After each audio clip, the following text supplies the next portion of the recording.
All right. Good morning, everybody. Welcome to our 10th Copywriting Clinic today. Today's topic is not leaving your dream. Don't leave your dream buyer in the dust.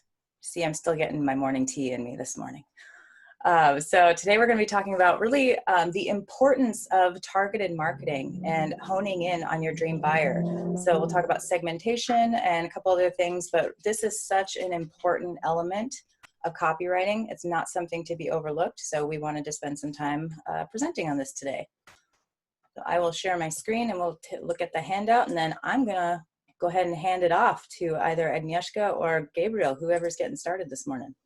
I want to start with a couple questions and then I want to hand it off to Gabriel, okay, if that's okay with you. Boss. Absolutely.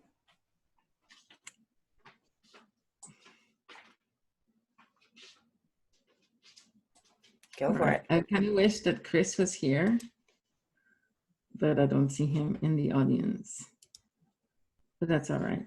He's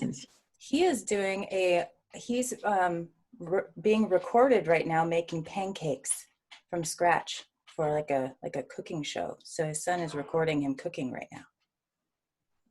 Sounds like a good project. Yeah. That's cool. Anyway, so actually Justin is a good example because we just worked with him this week. Justin, can you tell me why at the beginning you wanted to make sure your website was good for everybody?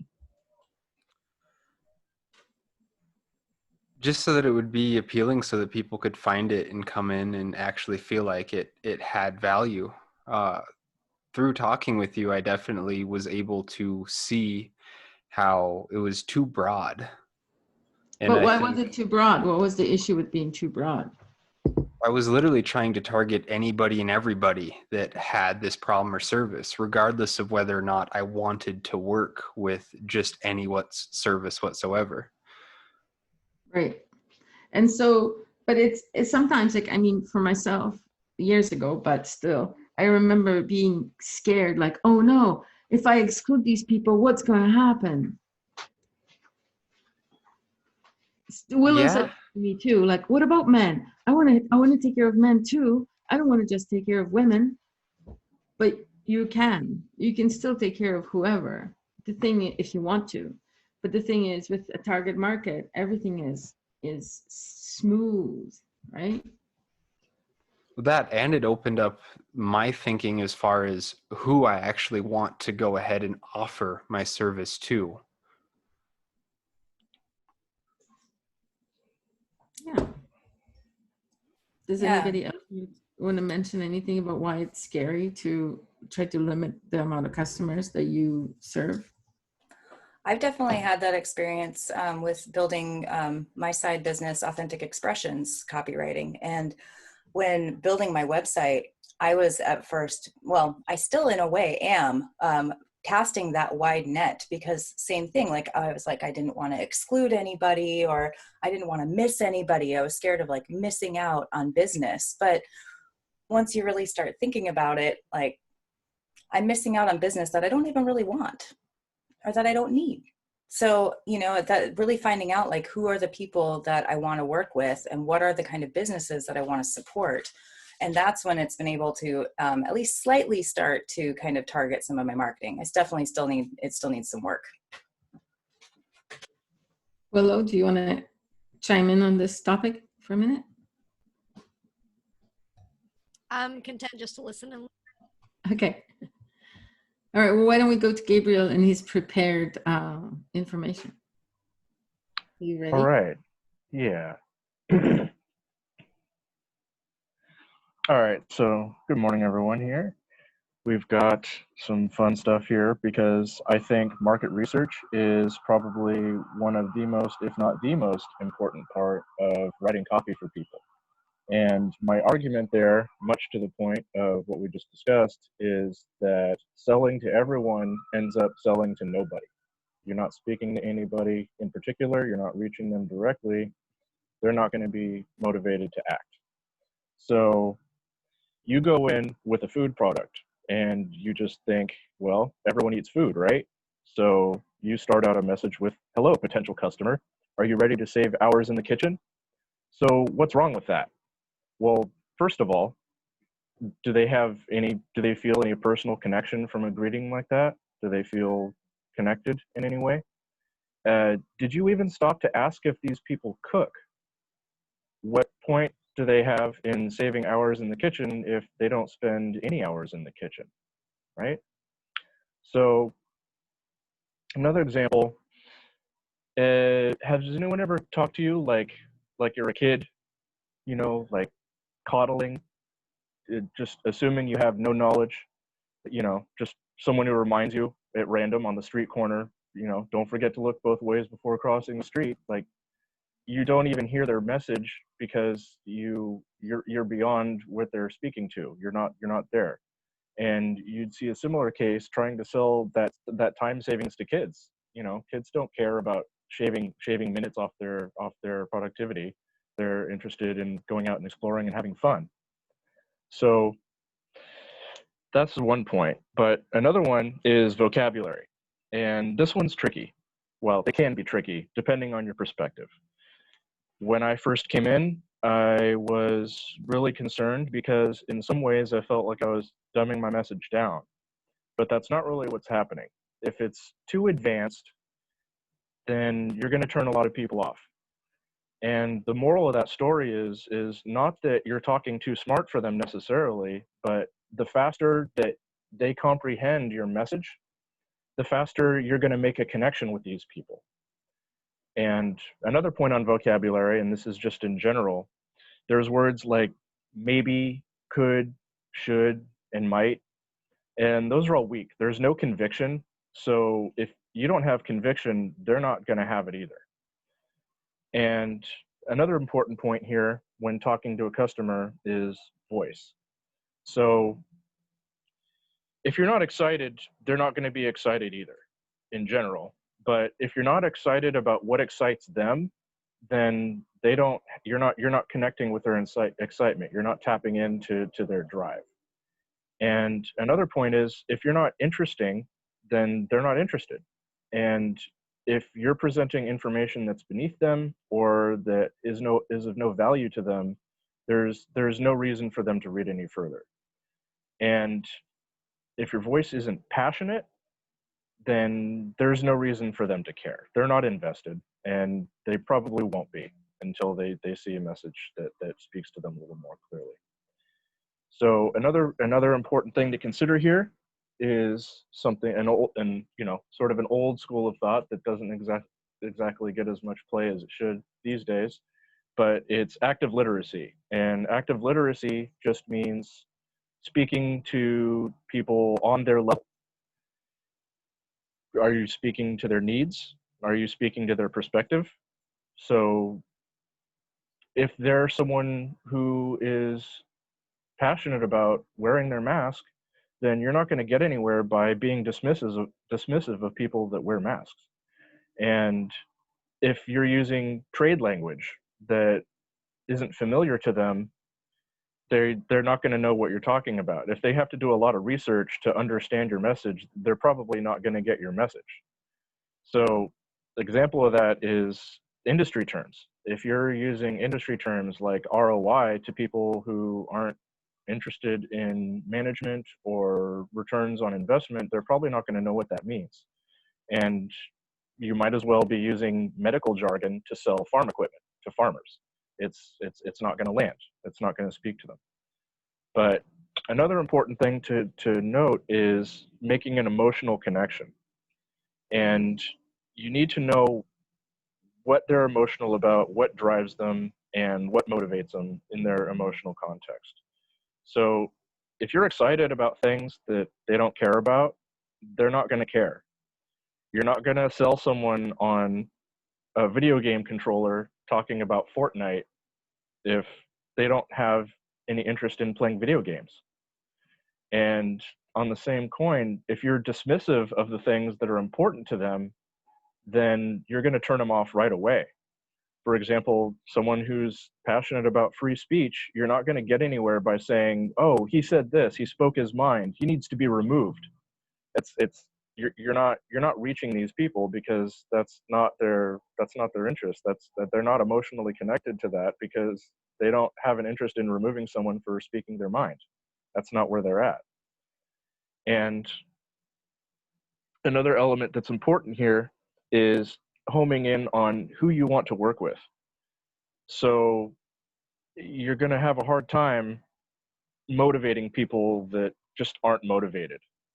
And on the same coin, you're not going to sell change to people that are happy with where they are. And if they've got what they need in the field that you're in, then they're not your customer. And if you try to make them your customer, you're just going to put them off. And just like that, if it's a field outside of your expertise, you're not going to be able to serve them, and you're not going to be able to speak to them. And those aren't the people that you want to work with. You want to work with people that align with your expertise, that have a need for it. And the last most important thing is homing in on who is in the most need. So you're not going to get traction with fence sitters, right? So that's really not who you're speaking to. You know, you want people that are ready to act. Those are the people that you want to work with. You're not going to make customers out of people that are wishy-washy about everything that they encounter in life. And at that same point, if they don't have priorities that fit with what you're offering, it's going to be a really hard sell. You might sell them something, but if they're worried about a dozen other things, then they're not going to be coming to you anytime soon. And maybe there's better use of your time. And finally, if they can't afford your product, then they're not your market. And that's a bummer. But, you know, from their perspective, if they're coming from a place is, look, you know, your $20,000 offering sounds great, but my concern is keeping food on my table. Those aren't the people that you're serving by sharing your message with them. You know, you're just giving them things that they can't reach yet. And maybe there's another way to reach them. Maybe there's another offering you can offer at a different level that's more within their grasp. But that's what I wanted to cover on lacking research.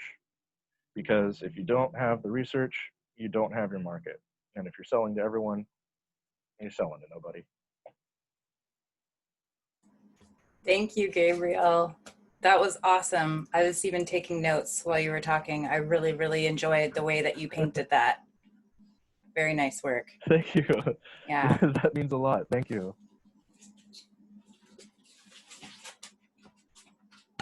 Yeah, I agree, Gabriel. That was a really great summary. In fact, next time I go to do some copywriting, I might just listen to that replay.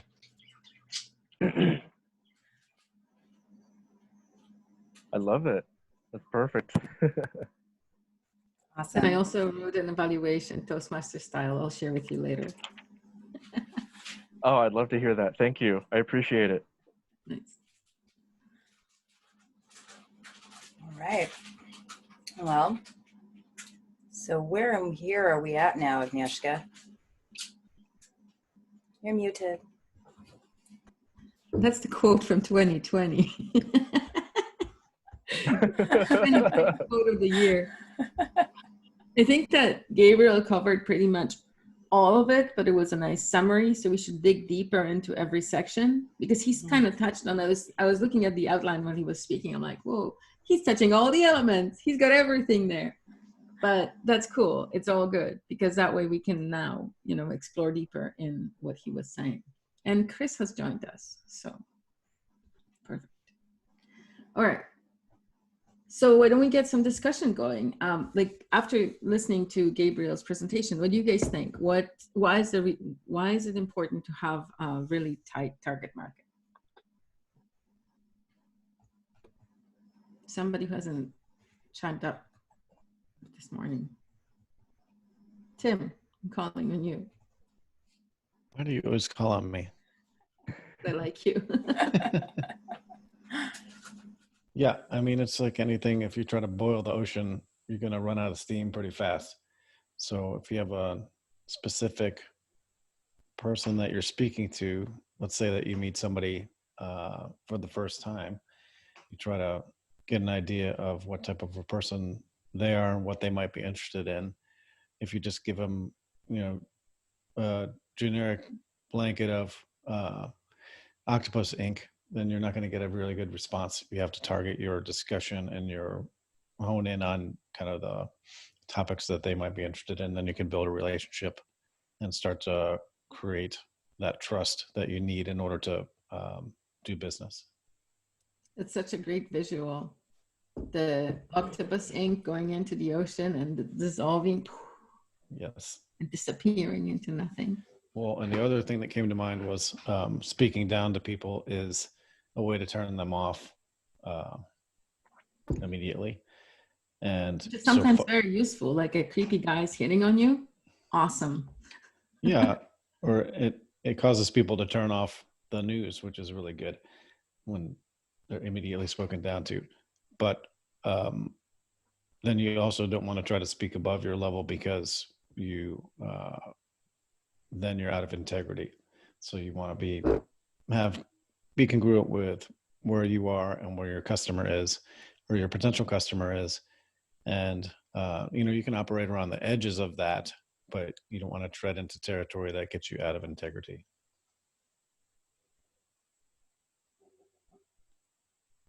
What about like raising yourself right and giving yourself the kind of job that you actually want to do? Justin kind of touched on that. What do you mean by that? Well, this one time, this guy called me up and he said that, I use this example a lot, but he said that he wants me to help him promote his thing, and it was poker. And I was like, maybe. And then he said, okay, what I need you to do is I need you to find the people on Facebook who already spend more than 3 or 6 hours a day playing poker. And I want you to target them. And I said, yeah, okay, have a good day.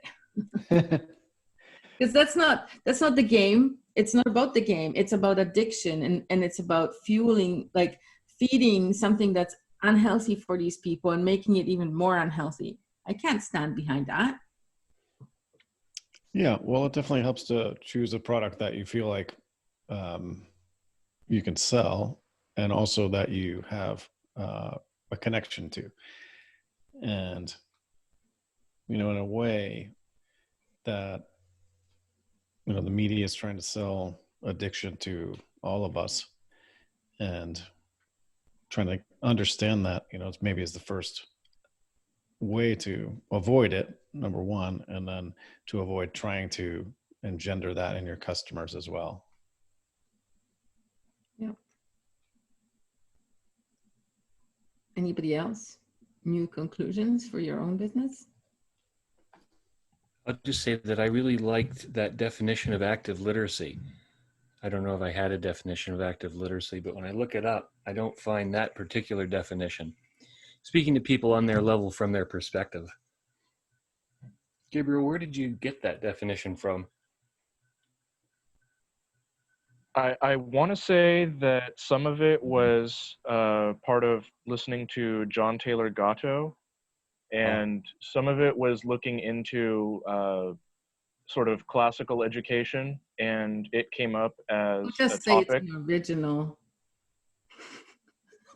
Well, it works. Yeah, we'll go with it's all mine, all mine. Yeah. But yeah, so if you look up really old curriculums predating the importation of the Prussian system, you'll find some discussion around active literacy and applications for people that are interested in getting into leadership and politics, or even running a business. When you were a kid on a farm, you kind of had to know how to talk to the shopkeeper, and you kind of had to know how to talk to the tax collector, and you had to know how to speak to these people on their level to meet your needs. And if you didn't, the stakes were a little bit higher. But now, because it's been stripped of us, we don't have need for tools like that, or so they would tell us. Yeah, absolutely. I mean, it doesn't even occur to me anyway to speak to people. When you're doing copywriting, I think it's really the key. Absolutely. Or the foundation anyway. Yeah. Yeah. And it's like trying to sell farm equipment with medical jargon to farmers. There's too many conflicts. You're not on their level, and you're not speaking their language. Right. You're not connecting. And you're not developing trust.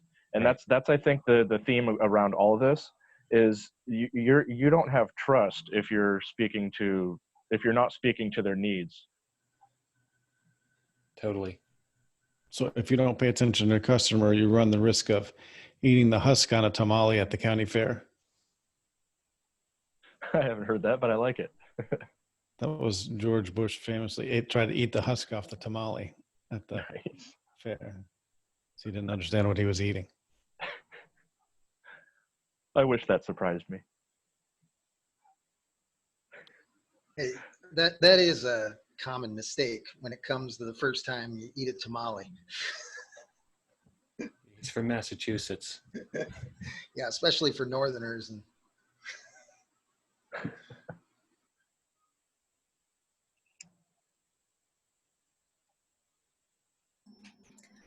Anybody else? Come on, it's not that early in the morning.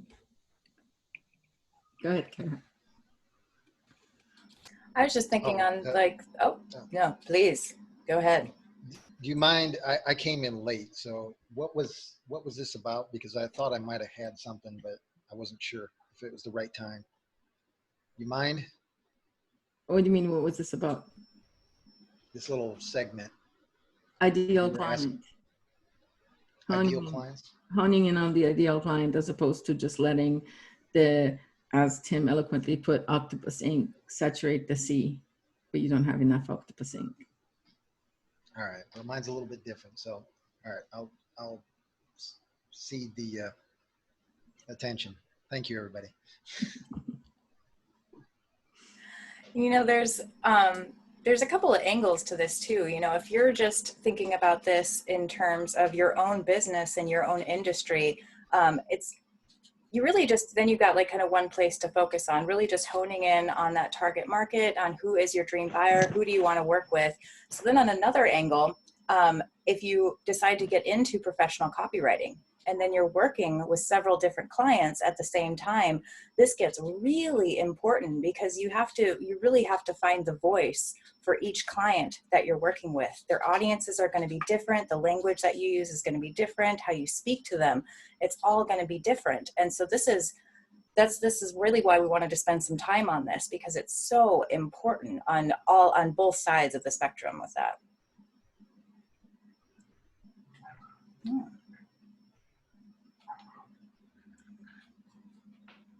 So what about like having a conversation? Like how do you,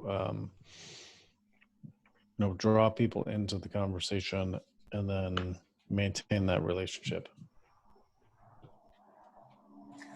This is kind of where it starts, is first being able to identify the type of person they are, what keeps them up at night, by really taking the time to do your audience research and find out like what makes them tick. What are their interests? What are they into? What are their hopes and dreams? And by doing that initial research, then those answers really start to surface to the top. And then you start to find the language to use with them. And essentially, if it doesn't, like if whatever you're selling doesn't keep them up at night, then they're not your client. You know what I mean? Or that issue doesn't keep them up at night. I kind of shorten the idea, but you know what I mean? Like if are they your client or not? Do they need another water filter, or are they living on an aquifer? If they're living on an aquifer, they don't need a water filter. They're not your client. Have a good day. You know what I mean? Don't waste your time.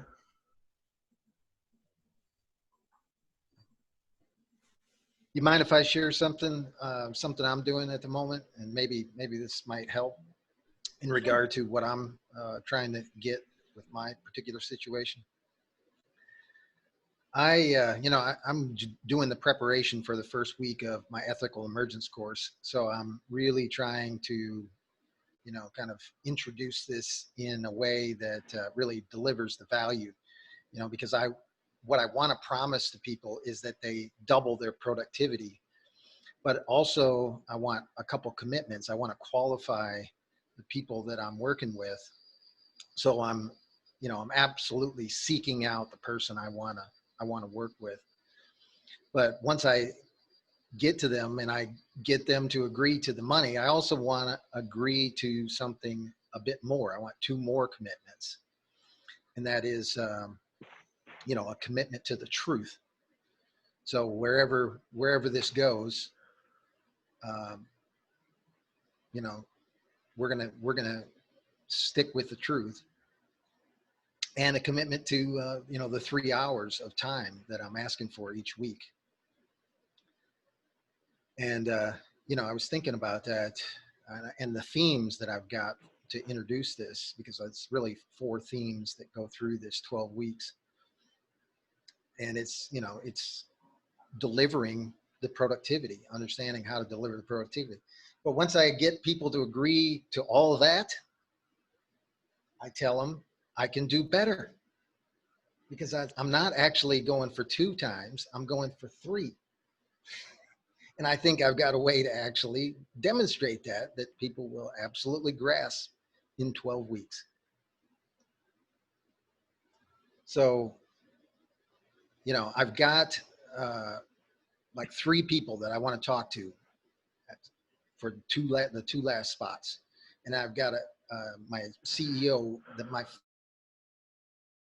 favorite CEO of, you know, on the planet at the moment.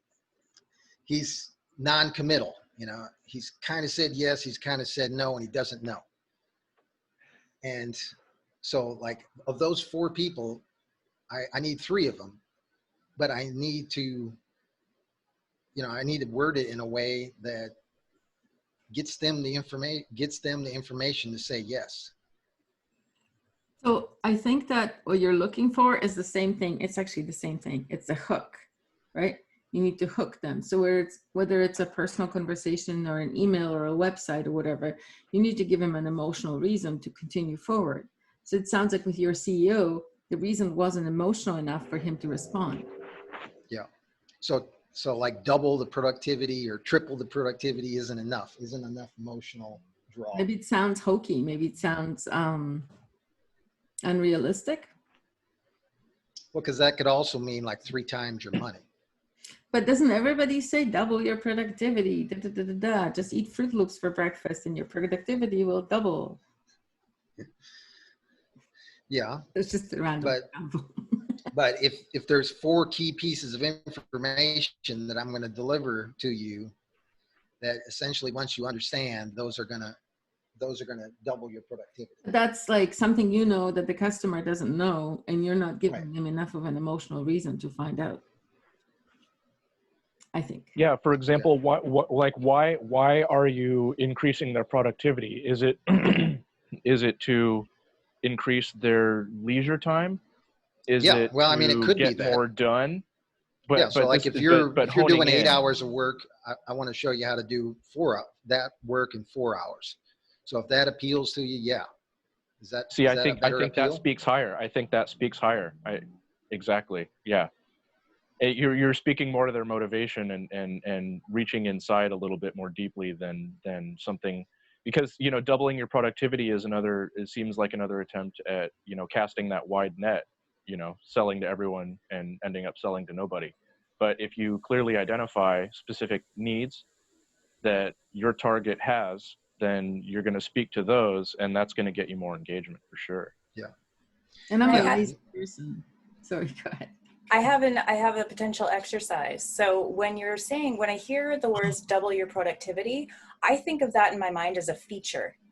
I don't think of that as a benefit per se. So I want you to think about, so take that as a feature, double your productivity, and then do some extra thinking on all those possible benefits of what could they have if they doubled their productivity. What are the things that they've been missing out on that they could have? If you wanted to work only 6 months out of the year and live 12 months on that 6 months worth of work. That's way too out in the future. It doesn't really trigger me. What if you could have lunch with your wife, picnic lunch in the middle of the week for no reason at all? An extra day off? What if you could work on that art project that you've been putting off for months and months? What if you've been, you know, these things that that have been put off because you're spending so much time trying to get things done? So those are the kinds of really emotional benefits that could pull people in. You know, you hear, all right, double my productivity, that sounds great. But when then I hear thinking about like, oh man, like, 'cause I'm going to be in your course. So when I think for myself, you know, okay, if I can double my productivity, I'm thinking about all of these things that I could potentially do and get done in my life that have been put on the back burner because I have so much going on. So I'm thinking about Absolutely. writing. I'm thinking about personal writing projects that I haven't been able to complete. I'm thinking about outings with my husband and getaways that I'd like to have. So those are the kinds of things I'm thinking about when I'm thinking about doubling my productivity coming out of your course. I was just thinking about like when you're talking to emotion, like you use the example, the art project that you've been putting off, or this that you've been putting off. The real emotion is, why are you doing that activity? Why do you want to do that activity? When I want to draw or be artistic, I'm expressing an emotion. You have to understand what that tool is being used for, and that's how you play to emotion. And there's a segue into the whole target marketing itself, because the features, or rather the benefit that doubling productivity actually offers. One person's going to want to turn 8 hours of work into 4 hours because they want the extra 4 hours of leisure time. Another person's going to want to turn 8 hours into 4 hours because then they have another 4 hours more work done. Yeah, that's Like I could study alchemy instead of like work on client projects. That could be fun with Lawrence. yeah. So I guess that requires some listening to essentially establish what is meaningful to them. How do they use that extra time? But in Exactly. addition Yeah. to what I would suggest is time, is also, you know, like quality is another thing that is beneficial, you know, that, so, I mean, I've got other things that I can add. See, that's why I can do better is kind of the theme here when it comes to, once they have agreement, once they understand there's enough value for them to say yes, yes, yes. Then there's, guess what? I got more.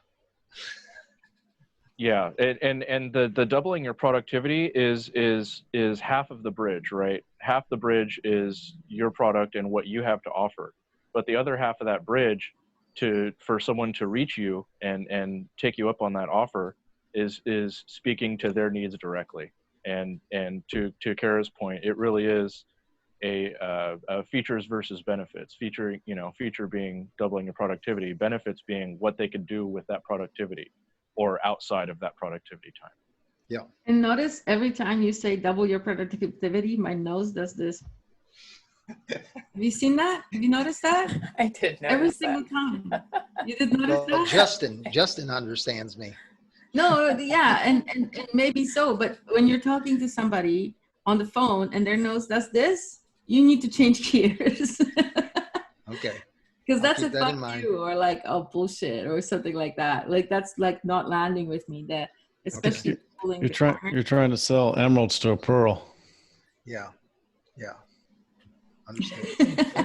But I think my target audience is primarily emeralds. So is that a consideration? Well, it's individual, but still features don't sound. Yeah, I understand. So just like run your lines by the person, and whenever they go don't go that direction, go the other directions. So whatever trick, like, you know, you could say you're talking to me on Zoom, right? And you're listening. Yeah, you could do this and this and this and this. And on one of them I did this, then don't talk about that one again. Forget, bury it. Talk about the other ones. Especially if there's one where my eyes go wider and I go, you know what I mean? My eyebrows go up, then that's the only one you want That's to. the emphasis. That's the one you want to emphasize? Yeah. Could someone give a definition for feature versus a benefit? Because I don't think I know the difference.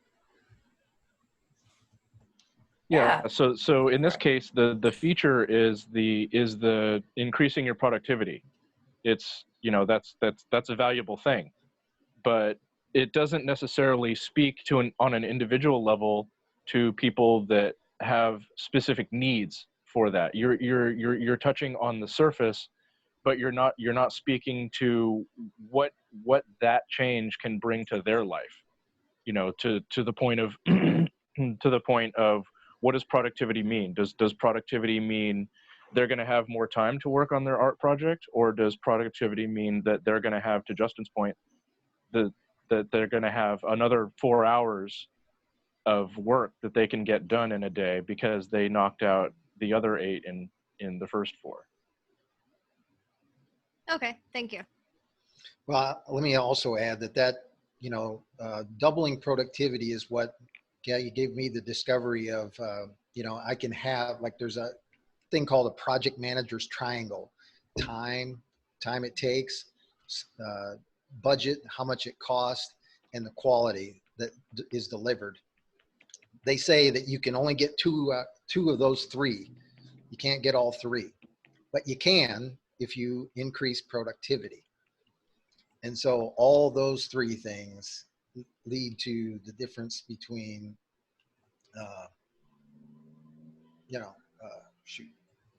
So to Willow's point, the benefit versus the feature. Yeah, the benefit versus feature.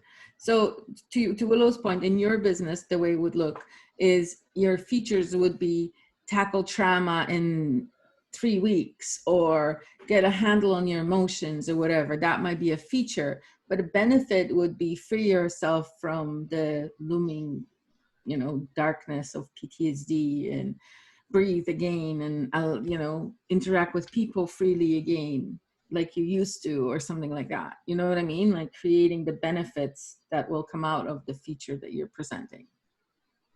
Yeah, that makes sense. Kara, you want to address features versus benefits? Yeah, well, you guys did a wonderful job. I was just kind of thinking, another example is like, say, like with a computer, that the feature is having, such this like super fast processor, right? That's a feature. But the benefit to that is all of the things that you can get done, all of the capabilities, all of the like amazing, content that you can create by having all of this fast working technology working on your side. So an easy way to, with the practice is like, taking something and, a feature, you could even, honestly, these can kind of trail along, because it's just asking yourself the question of, okay, if they have this, what will that do for them? What will that really do for them in their life? And so sometimes I've had like a train of like starting with a feature, and then a benefit goes to another benefit and another benefit by doing this kind of practice. So like, if they have this, what will they have? What will it do for them? And that's where you can really start honing in on those benefits. And when you can do that, when you can really get, I can't stress enough the importance of creating like a features and benefits list, because once you have that stored away, your marketing and your copy and your advertising pretty much writes itself. Like, you have this stockpile of amazing benefits that are really, really great selling points and things that you can use. And I think in our audience research folder, I do have a template for a features and benefits list in here, that anybody can, and I can put another link to this folder in here, but where you just list out all of the features that you can think of about your product or service, and then correspond the benefits on the right. Sometimes you'll have multiple benefits for a single feature, which is good. You have lots and lots to choose from.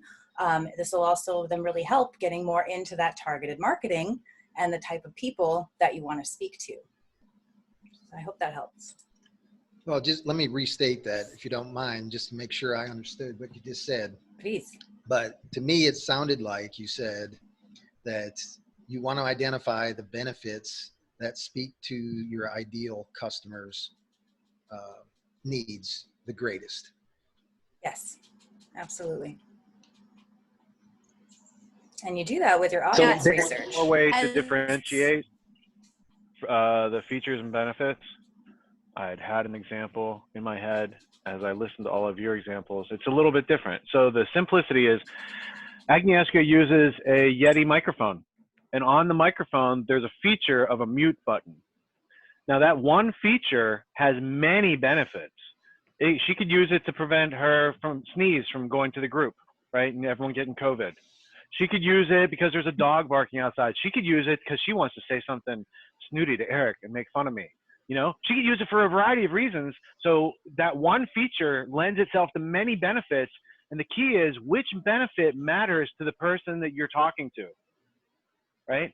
So if somebody has like, they have allergies and they're sneezing all the time, I'm like, you're going to love just having that microphone mute button right there at your fingertips. That's going to play to your advantage, right? You are not going to have to look for your mouse and try to find where to hit mute. You just hit it on your microphone right there. Super easy. So in those cases, the features and the benefits tie together, but the benefits are what people really care about, and the features are how they get there. That's the story. So the feature enables the what. So the feature enables the benefit, and that's the question you ask to get to those benefits. And like Kara said, those can be long chains of good things that happen from that. Thank you. So Absolutely. sometimes features are not necessarily a good thing. You could have bad features as well. Can you expand on that statement? Features without benefits can be downsides. I agree. Okay. Yeah. Well, and the main thing is, it's not necessarily to like completely exclude your features, but it's to lead with benefits, because that's what people care about. They do not care about what the feature is. They care about how it's going to help them. They care about the why. So leading with that why, leading with the benefits first, and then you can give them the how by listing out your features more towards the bottom.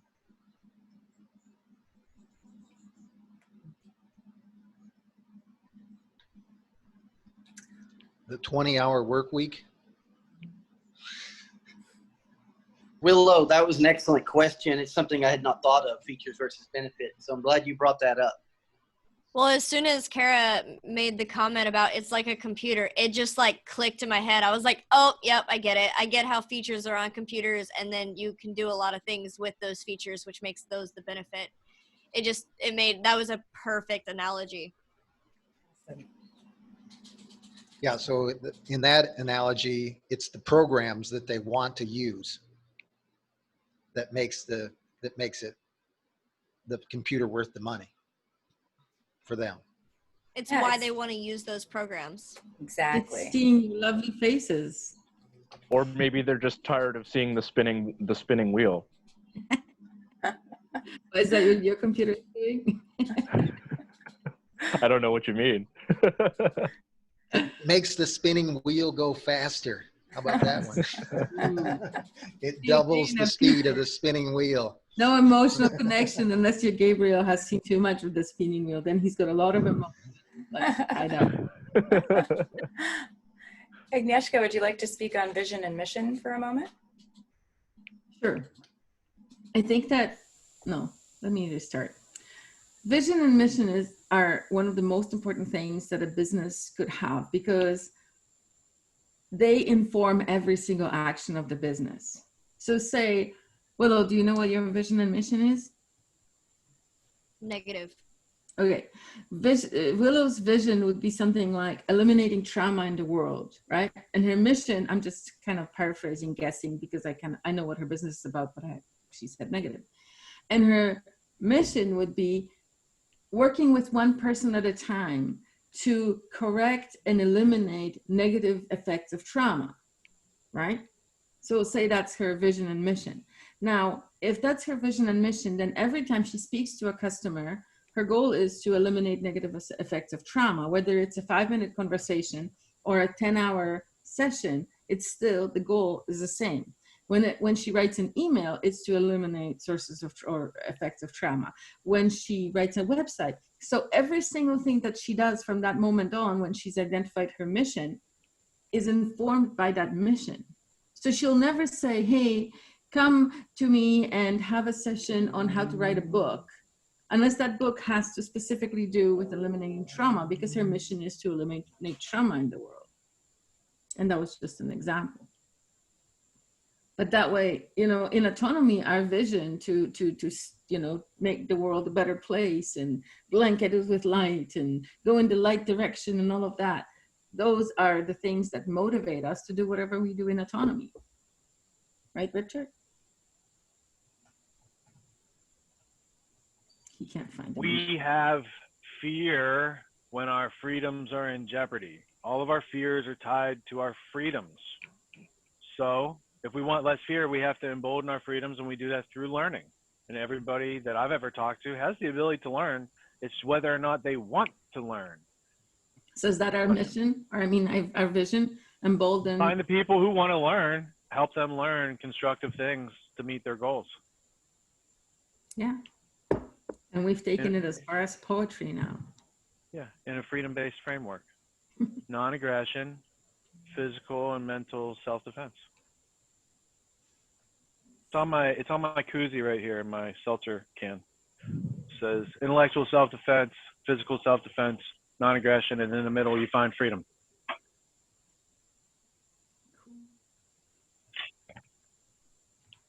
I still have trouble with the non-aggression.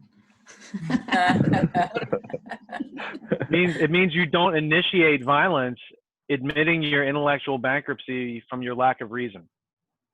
So a lot of people initiate violence because they've run out of reason, but they want to prove they're right, and they're going to use might makes right. You know, they've abandoned reason, so they go to violence. So as long as you don't ever have to do that, you're all good.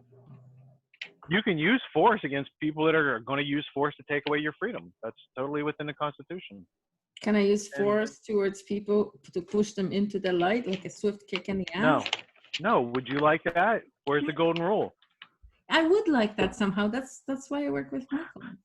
Well, sometimes it's appropriate. If you're stepping off a curb and you're about to get hit by a bus and you don't want to get hit by a bus, somebody putting their arm out and forcing you from taking your path could save your life. I did that one time and I got a dirty look. I saved somebody's kid from walking in front of a bus, and by like grabbing the back of their jacket and holding them back, I got a dirty look from the mom because I don't think she realized what happened. And I wasn't going to take time to explain it to her, but I knew what just happened, and I didn't want to be witness to what was about to happen if I didn't do that. So, yeah, you're not always going to be thanked for your good intentions, but they can still work out. Nice. Good job saving the kid. I was just going to say, with Eric's definition of violence, his explanation of why violence in French and violence in English are two different things. Want me to speak to it? Well, I don't know what he's talking about, so. It's simple. The word violence in English is now made to illustrate physical force, because with physical force, if you make illegal physical force, you can justify taking away somebody's weapons, for example, because, oh my God, he used the knife, but he used it to defend himself. But no, that's physical force, and therefore violence is illegal. We have a monopoly on violence. You do not. So you have to call our blue fairies in order to defend yourselves. Meanwhile, in French, the word viol literally means rape. Violence, violence, is intimately related to the word rape. And from rape, you take something away from somebody, right? Forcefully put yourself in. Anyway, so the definition of rape in French is to take something away from somebody by force? Well, to forcefully put yourself on someone else, I guess. I don't know. Put yourself violate. It's a different violate violate, exactly. But space. Like a lot of people, they think like boxing. Boxing is not violent. It's aggressive. But they have people conflate the terms aggression and violence into one. Meanwhile, my French brain, when I hear violence, I'm like, if you spit on me, not spit at me, but if you hurl insults at me, you're initiating verbal violence. See, there's no physical aggression there. There's no physical force involved there. But you're violating basically the standard rules. Exactly. Of interaction. Exactly. So you're committing violence in your definition. Correct. So, I mean, like I said, I can punch somebody, but if that person initiated violence first, I did not initiate violence. I just enacted self-defense. So there was no violence on my part. There was physical force, yes, but no violence. Does that make sense? Go ahead, sir. And there's a political definition of violence as well. And that definition is to prevent someone from exercising their right to do whatever they want to do, to put something put a barrier in place that prevents someone from acting on their own free will. And in that context, it can be anything. So in a way, it is a violation because you're taking away their ability to act in a way or speak in a way. Correct.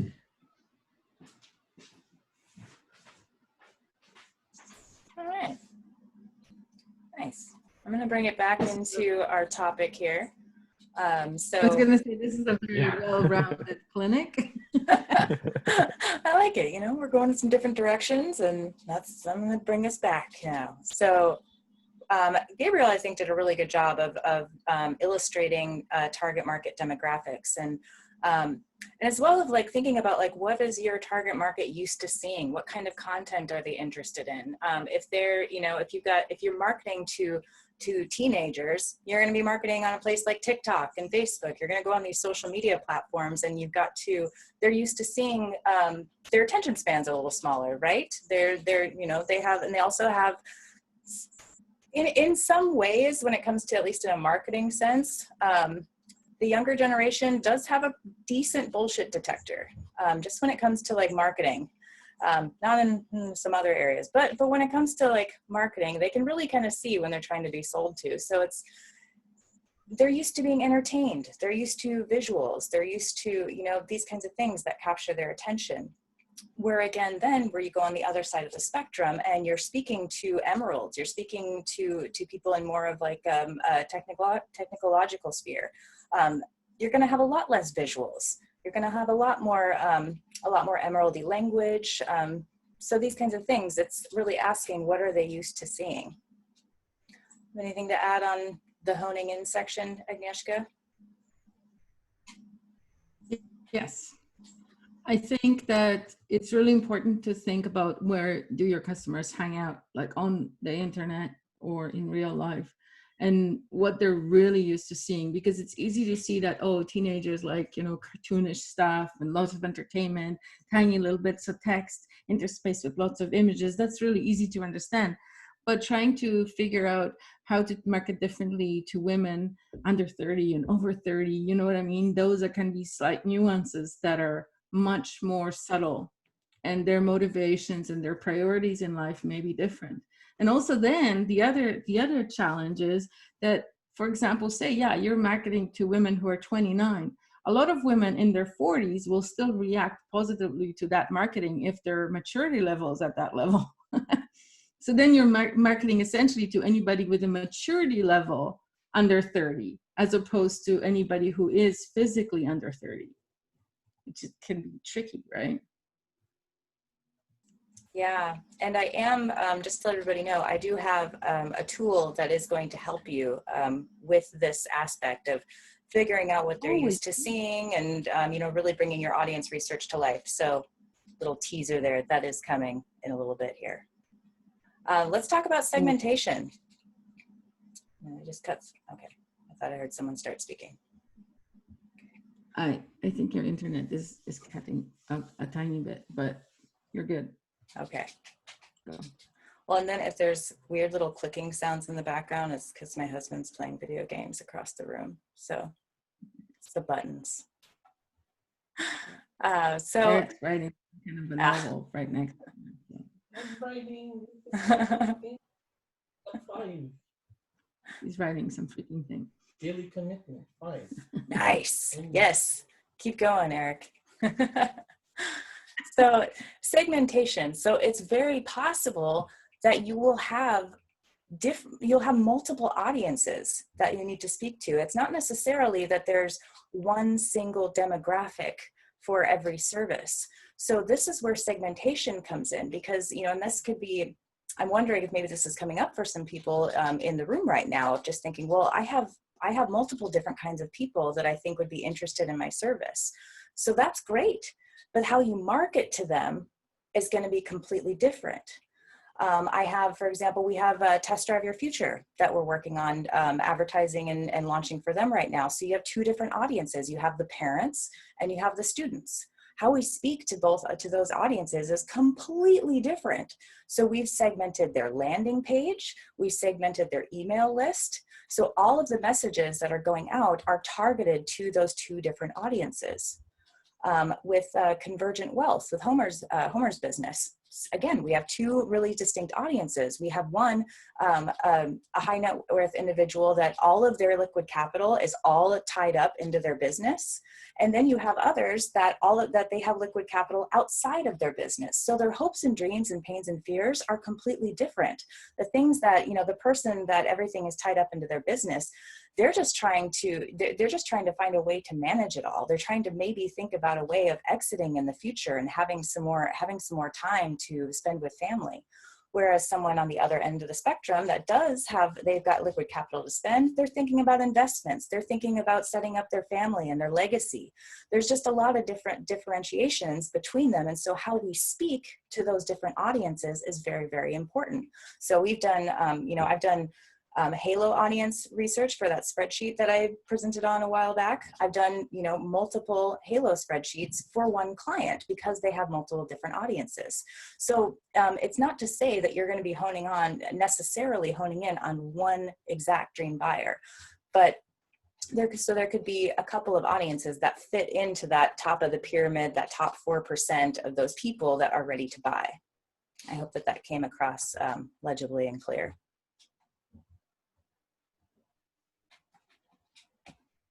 Absolutely. Okay. So this is also thinking about, the difference between suppliers and clients on the type of people that you're going to be talking to. And again, so I just also then talked about types of clients. I did touch on this as well. So again, what keeps one audience up at night could be completely different from another. Again, with using test drive as an example, the fears and desires of the teenager is a lot different than their parents. So it takes completely different language to speak to both of them, but they're both considered dream buyers.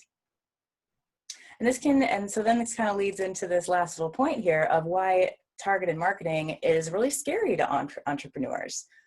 I'd love to hear if Agnieszka's got more to say on that one, but it is really scary because we kind of talked about this in the beginning of casting that wide net, and how by casting that wide net, we don't want to lose out on anybody. We're scared on, we're going to miss out on something. So it can be scary to really try and hone that message in and, exclude the people that you don't need to be marketing to anyway. So why else do you think that it's scary to do this type of segmentation and target marketing? So I'm thinking of Willow, and she said, but I want to market to men too. But essentially her market are mostly women, like 90% women. And yeah, she helps men too, of course. And if there's trauma in a man's past, of course she can help them. But to then take that 10% and have that 10% overshadow her copy and maybe make it not land with her ideal client, which is the 90% or even the 70%, if you really narrow down to women who are between 25 and 37 or maybe 47, whatever, who have had some traumatic event in the past, who have tried other tools to get over that traumatic event and were unsuccessful. All of these elements are in her ideal target market. But if she's starting to worry about the 10% that are guys that work with her, then she will water down that message, that's the really powerful message, to her core audience. So essentially, if a man is interested in your copy, despite your copy being for women, work with him. If a man you meet at a party wants to work with you, work with him. But when you're trying to create copy for advertising, it's really important to make it for that core, like really ideal, so that that core audience member, the person that you really, really want to address, will feel like, oh my gosh, she knows me. She knows what I've been going through. She's been going through the same thing. I need to reach out to her because only she can understand me.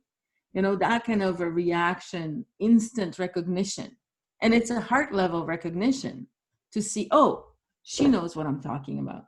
Like whenever I have a specific type of problem and I call Willow because her name pops in my head, oh, I'm having this particular problem, Willow can help, I've also suggested her to other people. Willow can help you because you're having this issue, and you know, for this maybe go to Tim, or for this maybe go to Willow. And they're you know, both of them have psychological skills that are amazing, but they each serve a totally different type of audience, totally different type of challenge, and totally different type of results. Yeah, that's an excellent point. And, you know, I'm remembering that earlier on with, I'm going to use Test Drive Your Future as an example again, we were trying to speak to both audiences on one page. We were originally, when we created the landing page for Test Drive Your Future, we were attempting for the language to speak to both parents and students. And that was, it wasn't effective, needless to say. What's that? It's a guaranteed failure. It is. It's like trying to sell you shoes for children. Well, you know what I mean? Like if you walk into a shoe store and all the shoes around you are for children, you're not going to go to the back section and try to see if there's a few pairs for you. You'll be like, oh, I need to go to a woman's shoe store. Yeah. That's a good analogy. This is a children's shoe store, obviously, as evidenced by the amount of Velcro. So. All right, takeaways. What happens if you don't segment your audience list, or if you don't hone in on your dream buyer? Under a bridge, terrible death, in the winter storm, frozen to death. Yep. Any other options? Cold and wet too. That's better. That's better than being stuffed in a crate full of scorpions, at least. You know, as the local therapist, all of this jumping to the negativity right off the bat, it's really alarming. All of y'all need to come see me.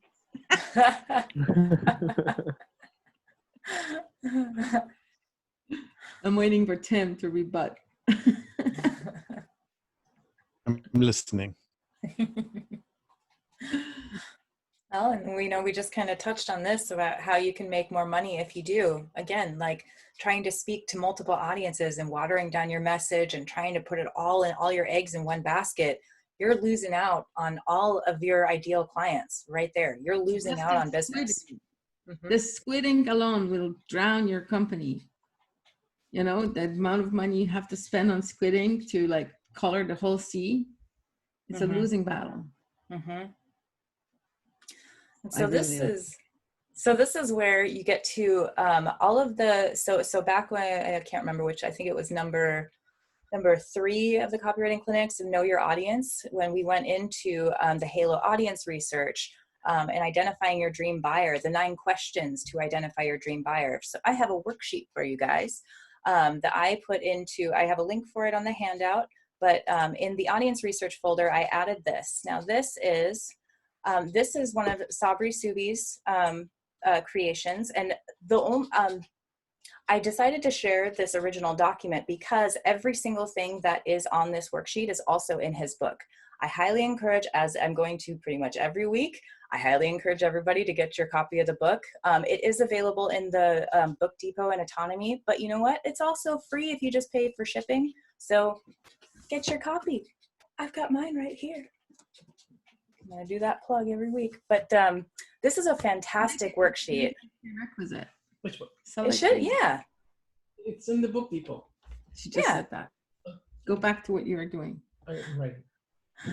So this worksheet has a whole bunch of, really great tips from Sabri in here. But what this does is takes everything that you've done in your Halo research in your spreadsheet and brings it to life. So when you fill up that spreadsheet with all your Halo research, you've gone and you've been looking in your discussion forums, you've been grabbing language and really honing in on what their hopes and dreams and pains and fears are. It's kind of like hodgepodged in that worksheet, right? It's just kind of all over the place, just kind of splattered in there. It's got some organization, but it's still just kind of hodgepodged in there. So this is where you get to really bring that to life. So we got the basic demographics in here. Facebook Audience Insights is a really good tool. I actually just got a really short tutorial that Joshua made for me to pass on to somebody. So maybe I'll try and share that in here as well on using the Facebook the Audience Insights tool. Very, very useful for discovering like these basic demographics. But then we go a lot deeper. those basic demographics are only going to get you so far. This is where really being able to speak to what's going on in their head, this is where it happens. So this is kind of what we talked about. What are they used to seeing? So where do they hang out and congregate? Both online and offline places. Underneath all of these, Sabri has some really great tips. Again, these are also all available in the book. This is, again, like your reads blogs, it's not targeted enough. What specifically, what types of blogs are they reading? What kind of websites are they visiting? Really finding out what influences them. Where do they get their information? Their biggest frustrations and challenges. This is where you really start to take from that spreadsheet. And it's kind of, it's hard to explain until you really try and do this. I actually only just started doing this full worksheet like a couple months ago, and was really surprised at well, first of all, how fun it was. Honestly, I had a lot of fun doing this, but it's a combination of taking that exact vernacular that you learned and that you put into your spreadsheet, and then filling in the gaps with your own imagination. This is really trying to get yourself in the head of this person and really figuring out what their life is like and what keeps them up at 2 a.m. What are those questions? So your biggest frustrations and challenges, I'm just going to kind of breeze through these a little bit. Hopes, dreams, and fears and desires, hopes, dreams, and desires. Got some good examples in there. You can look at that at your own time. Their preferred form of communication. This is another really important one. Do they prefer email, text, chat, Facebook? Where are they at? What is their mode that they would prefer to communicate on? And then you can leverage this to speak to them. Then like the exact language and vernacular. So this is literally copy and pasting that when you've gone to your discussion forums, literally copy and pasting that exact language and putting it in here and listing it out. And this becomes really, really useful when you're doing your advertising, creating your content. So you can really just speak in their language. And then you can take this and even another step further. And what does a day in their life look like? And this like really breaks it down by we're talking like every 15 minutes, one at a time. What happens? When do they get up? How do they get up? What is their morning like? When do they check their email? All of these things that can become really, really useful when you're timing when to send emails, when to try and get their attention. If they're a person that's, working that 9 to 5, like really, really hard, and they're super, super busy, that may not be the ideal time to try and get on their radar. So it's really trying to find, where in their day is a good place to try and grab their attention. And then I believe the last thing is what makes them happy. And definitely, I don't know why this is way down at the bottom. I think this is an important thing. Don't over. 9 is a magical number. I didn't think about that.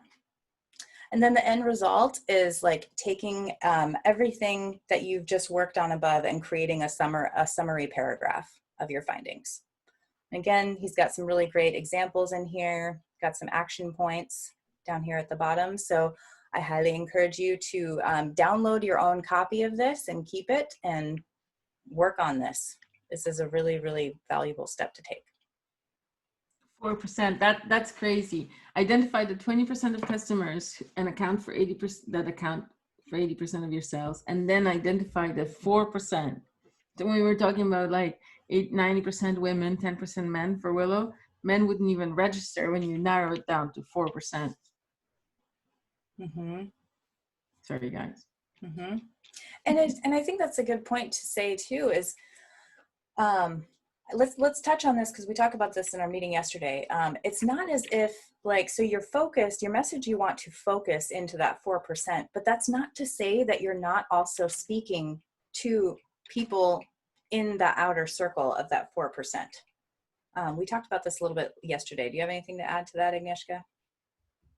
We talked about this morning too a little bit. So yeah, it's basically the other people still read your message and it will land on some level with them. And if the guy is really traumatized the way the women that you're targeting are, they will resonate to your message, even though they're a man and you're targeting women. Because if they really have that wound that you're trying to heal, they will resonate with the same wounded message.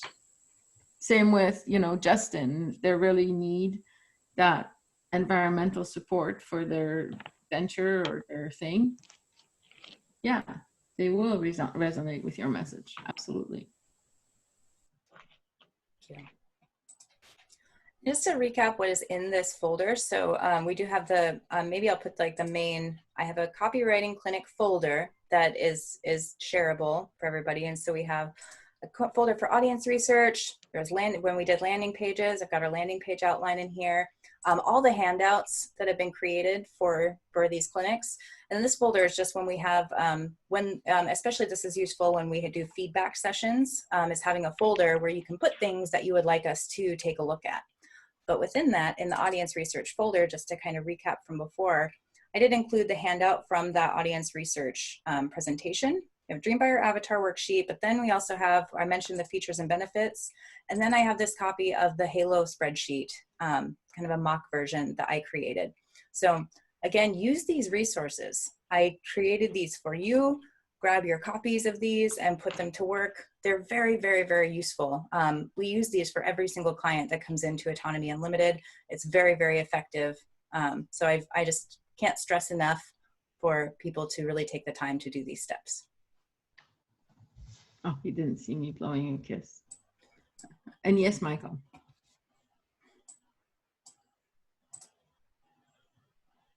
Okay. Well, any questions, comments, concerns before we wrap up? I'm still amazed that I'm drinking tap water. I don't think this will go really soon. Here, I'm going to put the link to the full copywriting folder into the Zoom chat. And then you could, just in case you don't have it, go ahead and bookmark that. Thanks, boss. Thank you. Well, takeaways? Anybody have some insights? Something they learned today that they didn't know before? The chickens that haven't spoken yet.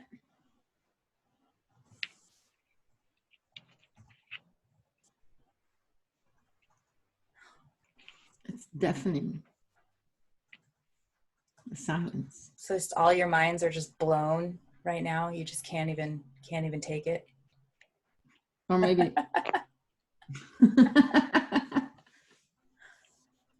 All right. Yeah, I'll say this was great. I really benefited. You know, you probably earned yourself a vacation when this is all over with. You mean in my book at the pool? Yeah, definitely. I thought that was an open invitation if the magical lines between countries will ever, like, you know, loosen up. Mm-hmm. All right. Thank you very much. Very, very grateful. Thank you. And let's not forget the contribution for the young gentleman in the hat.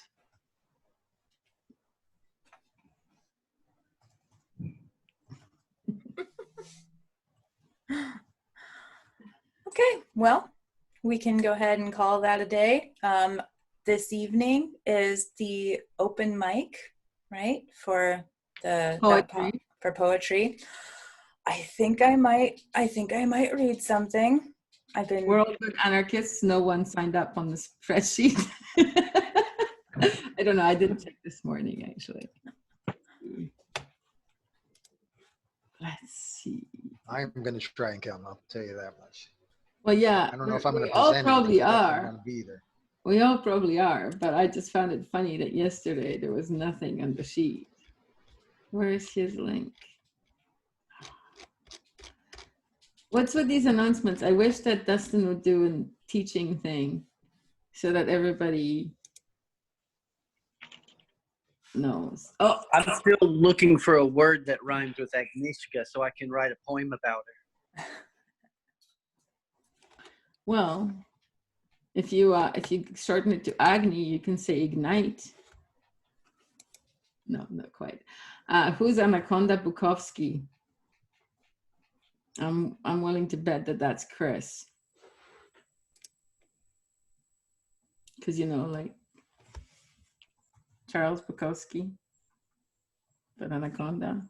He's got all. I like it. Wasn't you? That could be my pen name. It wasn't your pin name? It's already on Yeah. the spreadsheet. There is one Pablo, and then there's Anaconda Bukowski. Yeah, I combined, the Anaconda Bukowski. Immediately, I thought Christopher. I have to use my pen name, the one I use for writing mysteries. Ivan Alibi. Anyway, yeah. Anyway. There's only one fake name on the sign-up spreadsheet and no real names. Pablo. Well, no, actually. So is Pablo here? I don't know. Can we, if something pre-recorded, I mean, it's open mic, so anything goes, right? Yeah, he did say that you can send in stuff pre-recorded. Yeah, you know what? I might just for to throw a variety wrench into the evening. I might upload a song that my daughter sang. Just to throw that in there. With songs, it's good to pre-record them because sometimes with Zoom, when it slows down and then it like stretches the notes, it's kind of unpleasant. But with pre-recording, it's easy. Like it seems to be less. I don't know. Maybe I'm just making sure. I also just recorded a bit of content, my first how-to video, and this will be towards the food freedom group that we're with Justin and Dustin and that group, the permaculture. So we're going to add all kinds of content going on there. And so that includes why not recipes, it's all about food. So if any of you want to learn how to make pancakes from scratch in just a few minutes, you'll have to check out my video once I get it up. Maybe you should target that one at 6-year-olds. I'm just teasing. Of course, pancakes are valuable. Some people don't know that flour goes into pancakes. It's true. They need a mix. Did you know that it doesn't take any shorter to make cake or pancakes out of the premix thing as it does from regular stuff? It's like a 10-second difference or 20 seconds difference. Because you still have to open a box, take stuff out of the box, measure it. And instead of doing it from 3 boxes, you're doing it from 1 box. So that's the only difference. I mean, pretty much goes with anything. Once you learn to make it for real from scratch, anything that looks prepackaged is just no good from that point on. I can make a pretty good Spanish omelet. Ingredients. And, what? The stuff from the package has weird ingredients, like pancakes, flour, baking powder, and salt. And then there's like anti-caking agents and this and this and this and that. And it's like, do I want to eat that? I don't want to eat that. Chris, does your pancake recipe include natural shortening, cooking the pancakes in natural shortening? No. No. In fact, it's only about 4 or 5 ingredients. That's all it is. And I just stood there, Ryan filmed me, and I just whipped it up in about probably 2 or 3 minutes. It's really easy. Try making some shortening. See what you think. What's with the shortening? Don't you just use butter or olive oil? I'm essentially saying natural lard. Use lard. Oh. Yeah. Hey, I know a guy just up the way from me who sells natural lard. His name's Jordan Alcon. Yeah. And I've shared my lard recipes with him already. I had some great lard recipes from when I used to be a meat eater. I can't do that anymore. All right, friends. I think with that, let's call it a wrap. 5 p.m. 5 p.m. Poetry, open mic. Yeah, that's it. Yeah. I invited my landlady, so we're going to have an audience. Thank you very much, Kara. Today was great. Appreciate it. Thank you. Thanks to Agnieszka and Gabriel. Fantastic job presenting on this material. Gabriel, really, you did a fantastic job. Like I said, I took notes. So awesome work. You're Outstanding. Thank you. This is a really important topic, so I'm glad you made time for it. Nice. All right. Have a wonderful day, everybody. Talk to you later. It was Justin's fault that the topic was breached today. It was totally Justin, so thank him. Thanks, Justin. Thanks, Justin. Bye. All right. Bye-bye. Bye, everyone.